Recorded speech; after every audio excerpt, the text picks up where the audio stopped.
আমি যে আপনাদের সম্মুখে কোরআনে কারিমের সূরা নাহালের 90 নম্বর আয়াত তিলাওয়াত করেছি, এই আয়াতটা প্রত্যেকটা মানুষেরই মুখস্থ আছে, যদিও মুখে মুখস্থ নাই কিন্তু কানে মুখস্থ আছে। কারণ এই আয়াতটা প্রতিদিনই প্রতি জুমাতে কিন্তু বলা হয় না? এই জন্য আল্লাহ রাব্বুল আলামিন বলেছে ইন্নাল্লাহা ইয়া'মুরু বিল আদল। আল্লাহ রাব্বুল আলামিন বলেন নিশ্চয় আমি আল্লাহ আদেশ করতেছি, হুকুম করতেছি, ভালো করে বুঝেন। আল্লাহ রাব্বুল আলামিন বলেন নিশ্চয় আমি আদেশ করতেছি, হুকুম করতেছি, নির্দেশ দিতেছি, ইয়া'মুরু বিল আদল, তোমরা ন্যায় বিচার করবা, কখনো অন্যায় বিচার করবা না। কি বিচার করতে বলছে আল্লাহ? ন্যায় বিচার করতে বলছে। এরপরে আল্লাহ রাব্বুল আলামিন ওয়াল ইহসান, মানুষের সঙ্গে সৎ আচরণ করবা, ভালো আচরণ করবা।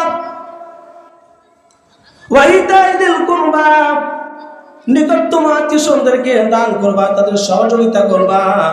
আল্লাহ রাব্বুল আলামিন এই আয়াতে তিনটা হুকুম করেছেন, তিনটা আদেশ করেছেন, তিনটা কাজ করতে আদেশ করেছেন। 1 নম্বর ন্যায় বিচার করতে বলেছেন, 2 নম্বর হচ্ছে সৎ আচরণ করতে বলেছেন, 3 নম্বর হচ্ছে নিকটতম আত্মীয়দের সাথে কি করতে দান করতে বলেছেন। এরপরে আল্লাহ রাব্বুল আলামিন বলেন ওয়া ইয়ানহা আনিল ফাহশা, তোমরা অশ্লীল কাজ, অশ্লীল বেহায়াপনা কাজ তোমরা করবে না। ওয়াল মুনকার, তোমরা অপছন্দনীয় খারাপ মন্দ কাজগুলো করবে না। এরপরে আল্লাহ রাব্বুল আলামিন বলতেছেন ওয়াল বাগি, বাগি শব্দের অর্থ মুফাসসিরিনে ইকরাম, এখানে মুফাসসিরিনে ইকরাম এই আয়াতের অর্থ হবে, এই শব্দের অর্থ হবে জুলুম করা যাবে না। আজকে বিগত 16 বছর ধরে ফ্যাসিবাদী সরকার বাংলার জমিন থেকে চলে গেছে, কিন্তু 16 বছর যে জুলুম নির্যাতন করেছে মানুষের উপরে, সাধারণ মানুষ থেকে শুরু করে, মুচি থেকে শুরু করে উপর লেভেলের লোক পর্যন্ত প্রত্যেকটা মানুষের উপরে জুলুম নির্যাতন করেছে। বেশিরভাগ আমাদের আলেমদের উপরে বেশি জুলুম করেছে। যখন এই মাহফিলের কথা বলা হয় তখন 10 জনের কাছে পারমিশন নিতে হবে, কিন্তু যখন যাত্রার পালা শুরু হয় তখন আর পারমিশন লাগে না। যারা বলে ঠিক কিনা? আমার বন্ধুগণ, আমার ভাইরা, এই যে জুলুম, তিনি যে জুলুম করেছেন, ফ্যাসিবাদী সরকার জুলুম করতে করতে আমাদের কোরআনের পাখি আল্লামা সাঈদীকে জেলের মধ্যে অসুস্থ হয়ে গিয়ে মেডিকেলে নিয়ে এসে তাকে ষড়যন্ত্রভাবে শহীদ করে দেওয়া হয়েছে। আজকে যখন এই কথাগুলো বলি তখন আপনাদের কিছু মানুষ মনে করবে হুজুর রাজনীতির ওয়াজ কেন করতেছে। তুমি যদি পচা রাজনীতি করতে পারো, তুমি যদি পচা রাজনীতি করতে পারো, তুমি যদি তাগুতের রাজনীতি করতে পারো, আমি কেন কোরআনের রাজনীতি করতে পারবো না? যারা বলেন ঠিক কিনা? বাংলার জমিনে চলবে, টেকনাফ থেকে তেতুলিয়া, সুন্দরবন থেকে বান্দরবন, বাংলাদেশের প্রত্যেকটা জেলায় জেলায়, বাংলাদেশের প্রত্যেকটা গ্রামে গ্রামে কোরআনের মাহফিল হবে, হচ্ছে, চলবে। যারা বাধা দিতে আসবে তাদেরকে আমরা সাহায্য করবো। যারা বলেন ঠিক কিনা? এই জন্য আমার বন্ধুগণ, আমার ভাইরা, আমরা মনে করছি যে স্বাধীন বাংলায় বাস করছি, এখনো স্বাধীন হয় নাই। 5 তারিখে 5 আগস্ট স্বাধীন হয়েছে, এখনো স্বাধীন আমরা পাই নাই। ভারত এখনো আমাদের উপরে চোখ লাগাইতেছে। আমি ভারতের প্রধানমন্ত্রী নরেন্দ্র মোদীকে বলতে চাই, তোমার যত সৈন্য আছে, কিন্তু আমার বাংলার জমিনে যদি 1 ইঞ্চি মাটিতে তুমি ষড়যন্ত্র করো, বাংলাদেশের 20 কোটি জনতা তারা বসে থাকবে না, তারা তোমার বিপক্ষে তোরা লড়াই করবে। যারা বলেন ঠিক কিনা? এই জন্য বাংলার মুসলমান এখন বুঝতে শিখেছে। বাংলার মুসলমানরা এতদিন বুঝে নাই, এতদিন বুঝতে পারে নাই, কিন্তু বাংলার মুসলমান এখন বুঝতে পেরেছে। আমার বন্ধুগণ, আমার ভাইয়েরা, আপনাদের সবাইকে যে আমি আয়াত তেলাওয়াত করেছি এখান থেকে 2টা শব্দ নিব। একটা হচ্ছে বিল আদ, এই আয়াতের কিছু তাফসীর করব, আর কিছু টাচ দিয়ে যাব। ওয়াল বাগি, জুলুম সম্পর্কে কিছু টাচ দিয়ে যাব। আগে জুলুম দিয়ে শুরু করে আমার বন্ধুগণ, আমার ভাইয়েরা, ফিরাউনের নাম আপনারা শুনেছেন না শুনেন নাই? ফিরাউনের নাম আপনারা শুনেছেন অনেকেই, কিন্তু ফিরাউনের জীবনে আপনারা শুনেন নাই। শুনেছেন মুসার সঙ্গে ফিরাউন, মুসা আলাইহিস সালামের সঙ্গে ফিরাউনের ঘটনা শুনেছেন, কিন্তু ফিরাউনের জীবনে শুনেন নাই। আজকে শুনে যান। নিজের বানানো কোনো কাহিনী বলতেছি না, তাফসিরে তাবারি থেকে বলতেছি। আমার বন্ধুগণ, আমার ভাইরা, ফিরাউন ছোট্ট থেকে একটু দুষ্ট ছিল, মারামারি করত, সকলের সঙ্গে মারামারি করত। সকালবেলা যেত 10টা 12টা, তার বাবা মার কাছে অভিযোগ আসতো, তোমার ছেলে আজ আমার হাত ভেঙে দিয়েছে, তোমার ছেলে আমার পা ভেঙে দিয়েছে, আবার নাক ফাটাই দিয়েছে, আমার চোখ কানা করে দিয়েছে। এইরকম প্রতিদিনই অভিযোগ আসতো 10টা 12টা করে। তার বাবা মা অতিষ্ঠ হয়ে গেছে। একদিন কি করলো ফিরাউনকে তার বাবা মা কি করলো, ত্যায্য পুত্র করে দিল। যখন ত্যায্য পুত্র করে দিল, বাড়ি থেকে বের করে দিল। ফিরাউন বাড়ি থেকে বের হয়ে চলে যাচ্ছে। প্রতিমধ্যে তার বন্ধু হামানটা, সে মাথায় চুল ছিল না, টাকলা ছিল, যেরকম টাকলা মোড়া ছিল কিনা ওইরকম টাক ছিল তার মাথার ভিতরে। তার বন্ধু বলছে, দোস্ত কোথায় যাও? বলছে, দোস্ত আর বলে না, আমার পিতামাতা আমাকে বাড়ি থেকে বের করে দিয়েছে, আমি দেশ ছেড়ে চলে যাচ্ছি। হামান তখন বলছে, দোস্ত আমাকে নিয়ে যাও, আমি তোমার সাথে যাব। দুইজন মিলে পথ চলা শুরু করলো। চলতে চলতে এইরকম আমাদের ভারত দেখতেছেন না, আমাদের পাশে ভারত আছে। এইভাবে যখন তাদের দেশ ছেড়ে যখন মিশরে চলে গেল, সকাল হয়ে গেল। আমি লম্বা ঘটনা শুরু করে বলতেছি 5 মিনিটের ভিতরে। আমি যে ঘটনাটা বলবো, ফিরাউন আর বাংলার জমিনে যে লেডি ফেরাউন ছিল, লেডি ফেরাউন, তার জীবনী মিলিয়ে দেখেন একই রকম মিলে যাবে। আমার বন্ধুগণ, আমার ভাইয়েরা, ফিরাউন আর তার হামান বন্ধুকে নিয়ে চলে গেল মিশরের মধ্যে। যখন ঢুকে পড়লো, দেখলো একটা লোক তরমুজের খেতে কাজ করতেছে, তরমুজের জমিতে কাজ করতেছে। তরমুজ ছিলেন না, তরমুজের জমিতে কাজ করতেছে। সারা রাত পথ চলেছে, অনেক খিদা লেগেছে। এরপরে যখন খিদা লেগেছে, তখন ফিরাউন বলতেছে যে, চাচা, আমরা দুজন অনেক দূর থেকে এসেছি, আমাদেরকে তরমুজ দেওয়া যাবে না? ওই লোকটা বলতেছে যে তরমুজ খেতে কাজ করতেছে, লোকটা বলতেছে, দেখো তোমাদেরকে বিনা পয়সায় কিন্তু তরমুজ দিতে পারবো না, আমার কাজ করে দিতে হবে। তোমরা যদি আমার কাজ করো, আমার তরমুজের গাছে পানি দাও, তাহলে তোমাদেরকে তরমুজ দিব। বলছে, আগে দেন, পেট ভরে খাই, তারপরে কাজটা করি। ঠিক আছে, 2টা তরমুজ দিয়েছে, দুজন মিলে খেয়েছি। এরপরে খাওয়ার পরে দুজন মিলে কাজ করেছি। এভাবে দিন চলতে লাগলো। চলতে চলতে একদিন হামান তখন ফিরাউনকে ডাক দিয়ে বলছে, দোস্ত, এভাবে আর কতদিন চলবে? এক কাজ করো, মিশরের ভিতরে কেন্দ্রীয় কবরস্থানে একটা বিজ্ঞপ্তি দিয়েছে, সেখানে দারোয়ান নিবে। ফিরাউন, তোমার স্বাস্থ্য লম্বা চওড়া, তোমার দেহ যে লম্বা চওড়া, তুমি মনে হয় দারোয়ানের চাকরিটা পেয়ে যাবে, যাও, সরকারি চাকরি। ফিরাউন সেখানে গেল, লাইনে দাঁড়াইছে, ইন্টারভিউ দিয়েছে, চাকরি হয়ে গেছে। কোথায়? গোরস্থানের দারোয়ান। এরপরে সেখানে কিছুদিন থাকার পরে এইদিকে তার বন্ধু হামান তরমুজের খেতে কাজ করে, এইদিকে ফিরাউন কি করে, গোরস্থানের দারোয়ানগিরি করে। চলতে চলতে হঠাৎ করে একদিন কি হলো, মহামারী দেখা দিল, প্লেগ রোগ দেখা দিল। তখন ওই হামানকে তখন ফিরাউন ডেকে নিল, দোস্ত তুমি চলে আসো, অনেক মানুষ মারা গিয়েছে। মানুষ মারা যাওয়ার কারণে মানুষ মাটি দেওয়ার জন্য ভিড় জমায়েছে, ভিড়। এখন হামান তখন ফিরাউনকে ডাক দিয়ে বলছে, দোস্ত এইভাবে করলে হবে না, এখন কি করতে হবে শুনো, এক কাজ করতে হবে, বলবে যে আগে তার লাশ দাফন করাবে সে টাকা বেশি দিবে, যে যত টাকা বেশি দিবে তার লাশটা দাফন করা হবে। এখানে ঘুষ শুরু করে দিল। কি শুরু করলো? ঘুষ। ওই তখন থেকে ফিরাউনের জামানা থেকে ঘুষ শুরু হয়েছে, ফিরাউন চালু করেছে।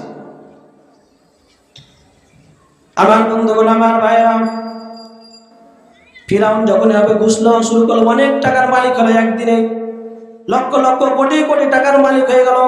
ওই টাকাগুলো ছেড়ে দেয় মানুষের কাছে, 100 টাকা দেয়, 120 টাকা নেয়। এটা কি সুদ? 100 টাকা দেয়, 120 টাকা নেয়, যেটা সুদ না? টাকা ছাড়া শুরু করে দিল। এমনকি তারা যারা গরিব ছিল তাদেরকে সহযোগিতা করা শুরু করলো। এক পর্যায়ে পুরা মিশরের ভিতরে ফিরাউনের একটা কি হয়ে গেল, নামি দামি একটা ভাইরাল লোক হয়ে গেল যে মানুষকে সহযোগিতা করে। এরপরে হঠাৎ করে ওই মিশরের যে প্রধানমন্ত্রী ছিল হঠাৎ করে সে মারা গেল, হঠাৎ করে সে মারা গেল। এইদিকে ফিরাউনের নাম ডাক অনেক হয়েছে। এখন তখন হামান ডাক দিয়ে বলছে, দোস্ত এক কাজ করো, আরেকজন যে তার মন্ত্রী আছে জাহিজ, তাকে তুমি কি করো, হত্যা করে দাও। ফিরাউন তাকে হত্যা করে দিল। সকালবেলা মায়া কান্না কান্না করতেছে যে হারে কাকে কে মারলো, এ লোককে রে, এ মন্ত্রীকে কে মারলো, সে মেরেছে, মারার পরে সে কান্না করতেছে। আজকে বাংলার জমিনে বিগত 16 বছর ধরে আলমদেরকে মেরে দিয়ে, আলমদেরকে জেলের মধ্যে ভরে রেখে দিয়ে মায়া কান্না কেড়েছে। বাংলাদেশের ফাঁসিবাদী সরকার সে দুনিয়া থেকে নিশ্চিহ্ন হয়ে যাবে। পৃথিবীর কোন রাষ্ট্র থেকে বসে নাই, ভারতে বসেছে। বুঝতে হবে বাংলাদেশের থেকে ভারতে দালালি করতে চান, বলেন ঠিক কিনা? ভারতে বাংলাদেশে বসে থেকে ভারতে দালালি করত। আমরা এতদিনে বাংলার মুসলমান এতদিনে আমরা বুঝতে পেরেছি নাকি? এইদিকে ফিরাউন তখন কি করলো, ফিরাউন একদিকে এক পর্যায়ে প্রধানমন্ত্রী হয়ে গেল। প্রধানমন্ত্রী হয়ে যাওয়ার পর ফিরাউন যখন প্রধানমন্ত্রী হয়ে গেল তখন সমস্ত কাজগুলো ভাগ করে দিল, কিন্তু 5টা যেটা বড় বড় দায়িত্ব ছিল তার হাতে রেখেছি, বাদ বাকিগুলো দিয়েছে। তার বন্ধু হামান এদিকে ওই দারওয়ান আছে কোথায়, আপনার গোরস্থানের দারওয়ানগিরি করতেছে। হামানকে ডাক দিয়ে বলছে, দোস্ত তুমি চলে আসো। হামানকে ডেকে তাকে স্বরাষ্ট্রমন্ত্রীর পদ দিয়ে দিল। এবার হামান ডাক, দেশ চলতেছে, চলতে চলতে ফিরাউন তখন বলছে দোস্ত, ফিরাউনকে তখন হামান বলছে, দোস্ত শুনো, আরো উপরে তোমাকে উঠতে হবে। আরো উপরে উঠবো মানে আমি ছিলাম একটা হলো কি তরমুজের ক্ষেতের কামলা, সেখান থেকে আমি এরপরে কোথায় গেলাম, কবরস্থানের গোরস্থানের দারোয়ান, এরপরে প্রধানমন্ত্রী হলাম। আর কত উপরে উঠতে চাবো, দেশের শীর্ষ উপরে তো উঠে গেছি, আর কত উঠবো? বলছি এটা করলে হবে না, তোমাকে দাবি করতে হবে আনা রাব্বুকুমুল আ'লা, আমি হচ্ছি বড় খোদা। নাউজুবিল্লাহ। এখন ফিরাউন বলছে, দোস্ত এখনো পৃথিবীতে, এখনো দুনিয়াতে আসমানে কিতাবগুলো আছে, এই কিতাবগুলো এখনো চালু আছে, কিতাবগুলো এখনো পড়া হয়, এটা কিভাবে সম্ভব? ফিরাউন তখন একথা যখন বললো, হামান তখন বলছে, দোস্ত তোমাকে 40 বছর হাতে নিতে হবে। কয় বছর? 40 বছর। প্রথম যে কাজ করবে, ফিরাউন ক্ষমতায় এসে 4টা কাজ করেছিল। ও আলামপুরের মুসলমান ভালো করে খেয়াল করে শুনবেন। ফিরাউন ক্ষমতায় আসার পরে 4টি কাজ করেছিল। বাংলার লেডি ফিরাউন ক্ষমতায় আসার পরে 4টি কাজ করেছিল। হুবাহুব মিলে যাবে, শুনে যান, ভালো করে শুনে যান। ফিরাউন ক্ষমতায় এসে 4টি কাজ করলো। নাম্বার 1 হলো, হামান বলে দিল, বন্ধু 1 নম্বর কাজ হলো তোমার আসমানি কিতাবের শিক্ষা বন্ধ করে দিতে হবে। স্কুল কলেজে যত কোরআন হাদিসের শিক্ষা আছে সমস্ত শিক্ষাগুলো বন্ধ করে দিতে হবে। হামান ফিরাউনকে বলল যে দেশের মধ্যে যত আসমানি কিতাব শেখানো হয় সে সমস্ত প্রতিষ্ঠানগুলো থেকে আসমানি কিতাবের শিক্ষাগুলো বন্ধ করে দিতে হবে। 10 বছর যখন তুমি এটা চালু করে দিবে, বন্ধ করে দিবে, এরপরে 10 বছরে সে আসমানি কিতাবের শিক্ষাগুলো বন্ধ করে দিয়েছে। এরপরে দ্বিতীয় নাম্বার কাজ করতে হবে। দ্বিতীয় 10 বছরে তুমি কাজ করবে, দ্বিতীয় 10 বছরে কাজ করবে যারা আসমানি কিতাবের শিক্ষা দেয়, যারা আসমানি কিতাবের শিক্ষা দেয়, যারা আলেম ওলামা, কারণে আমার কারণে তাদেরকে বিদায় করে দিতে হবে, জেলখানায় ভরে দিতে হবে। যারা কারণে আমার কারণে আলেমদেরকে জেলখানায় ভরে দিবে, এই 10 বছর চলবে। তাহলে 10-20 বছর এই 2টা কাজ করবে। 3 নাম্বার কাজ করবে হলো নারী পুরুষকে এক জায়গায় কাজের ব্যবস্থা করে দিবে। নারী পুরুষকে এক জায়গায় এক অফিসে কাজ করার ব্যবস্থা করে দিবে। ফিরাউন ডাক দিয়ে বলছে, দোস্ত এক জায়গায় কাজ করে দিলে কি হবে? তখন বলছে, যখন অফিসের মধ্যে থাকবে 24-20 ঘন্টা, 12 ঘন্টা থাকবে অফিসের মধ্যে, 2 ঘন্টা থাকবে, 4 ঘন্টা থাকবে বাসার ভিতরে, তখন স্বামীর চাইতে বসকে বেশি ভালোবাসবে। জোরে বলেন ঠিক কিনা? যখন অফিসের মধ্যে বেশি থাকবে তখন অফিসের বসের সঙ্গে সম্পর্ক হবে না হবে না? আর সম্পর্ক যখন হবে তখন জারজ সন্তান পয়দা হবে না হবে না? এইভাবে সে সময় 10 বছরে 12,000 জারজ সন্তান তৈরি হয়েছিল, জন্মগ্রহণ করেছিল। এরপরে ফিরাউন হামান ডাক দিয়ে বলছিল, দোস্ত 3টা কাজ করলে হবে না, আরেকটা কাজ করতে হবে। সে কাজটা হলো এই যে 12,000 যে সন্তান জন্মগ্রহণ করেছে, এই 12,000 জারজ সন্তানকে তোমার প্রশাসনের ভিতরে, তোমার পুলিশের ভিতরে, তোমার র্যাবের ভিতরে, তোমার আর্মির ভিতরে ভরে দিবে। এরপরে তাদেরকে বলবে, যারা ফিরাউনকে আনা রব্বুকুমুল আলা বলে স্বীকার করবে তাদেরকে ছেড়ে দেওয়া হবে, আর যারা ফিরাউনকে আনা রব্বুকুমুল আলা বলে স্বীকার করবে না তাদেরকে হত্যা করা হবে। এইভাবে যখন দেশের মধ্যে হুলুস তুলুস পড়ে গেল, আমার বন্ধুগণ, আমার ভাইরা, এক পর্যায়ে ফিরাউন মিশরের মধ্যে সমস্ত আলেমদেরকে জেলখানায় ভরে দিল। কোরআনের শিক্ষা, আসমানি কিতাবের শিক্ষাগুলো বন্ধ করে দিল। যারা সন্তান পয়দা হয়ে গেল, একদিকে বড় আমার বন্ধুগণ, আমার ভাইরা, এই বাংলার জমিনে বিগত 16 বছর ধরে আমার স্কুল কলেজের ভার্সিটি থেকে কোরআনের শিক্ষা বন্ধ করে দেওয়া হয়েছে। আপনারা সকলেই দেখেছেন যে কোরআন হাদিসের শিক্ষাগুলো স্কুল কলেজ থেকে উঠাই দিয়েছে পেশাগত সরকার। এরপরে যারা কোরআন হাদিসের আসমানি কিতাবের কোরআনের শিক্ষা দিত তাদেরকে যুগের যুগ ধরে তাদেরকে জেলের মধ্যে ভরে রাখতে। জোরে বলেন ঠিক কিনা? তাহলে ফিরাউনের জীবনে দেখেন আর লেডি ফিরাউন যে বাংলার জমিনে ছিল, এই দুজনের জীবনে একই রকম। জোরে বলেন ঠিক কিনা? আমার বন্ধুগণ, আমার ভাইরা, বাংলার জমিনে তারা এখনো বসে নাই। বাংলার মুসলমান, তোমাদেরকে জাগতে হবে। ও বাংলার মুসলমান, তোমরা আজকে বসে আছো মুখে আঙ্গুল দিয়ে। এইদিকে ভারত তারা বাংলাদেশকে পার্বত্য অঞ্চল, এই যে আপনার পঞ্চগড়, এই সমস্ত পার্বত্য অঞ্চল নিয়ে তারা ষড়যন্ত্র করতেছে, আমার বাংলার জমিনকে তারা ছিটিয়ে দিতে চায়। কিন্তু আমরা বলতে চাই, ও নরেন্দ্র মোদী, তোমার শক্তি হয়ে যায় নাই, কিন্তু আমরা বাংলাদেশের মুসলমান 20 কোটি মুসলমান এখনো জীবিত আছি। আমরা যত শক্তি আছে আমাদের রক্ত দিয়ে হলো বাংলার জমিনকে আমরা মুক্তি করেছি। আমাদের বলেন ঠিক কিনা? এই জন্য আমার মুসলমান ভাইরা, শরীরটা এখন তরুতাজা রাখতে হবে ইমানের জন্য, ইসলামের জন্য জান দিতে হবে, মাল দিতে হবে। সাহাবা একরাম জান দিয়েছেন, মাল দিয়েছেন। এই জন্য আমরা রাজি আছি না? আমার বন্ধুগণ, আমার ভাইয়েরা, আমি যে কোরআনে কারীম থেকে সূরা নাহলের 90 নম্বর আয়াত তেলাওয়াত করেছি, আল্লাহ রাব্বুল আলামিন ইন্নাল্লাহা ইয়া'মুরু বিল আদল, ন্যায় বিচার করবা। ন্যায় বিচার যে করবে, আল্লাহ রাব্বুল আলামিন বলেন তোমরা ন্যায় বিচার করবা। নবীজি সাল্লাল্লাহু আলাইহি ওয়াসাল্লাম কেমন ন্যায় বিচারক ছিলেন দেখেন। নবীজি সাল্লাল্লাহু আলাইহি ওয়াসাল্লাম যখন মক্কা বিজয়ের পর মক্কার ভিতরে একজন মহিলা চুরিতে ধরা পড়ল। চুরিতে যখন ধরা পড়লো, এখন তো কোরআনের আইন চালু হয়ে যাবে, আইন জারি হয়ে গেছে, চুরি করলে হাত কাটা যাবে। কোরআনের বিধান হলো চুরি করলে হাত কাটা যাবে।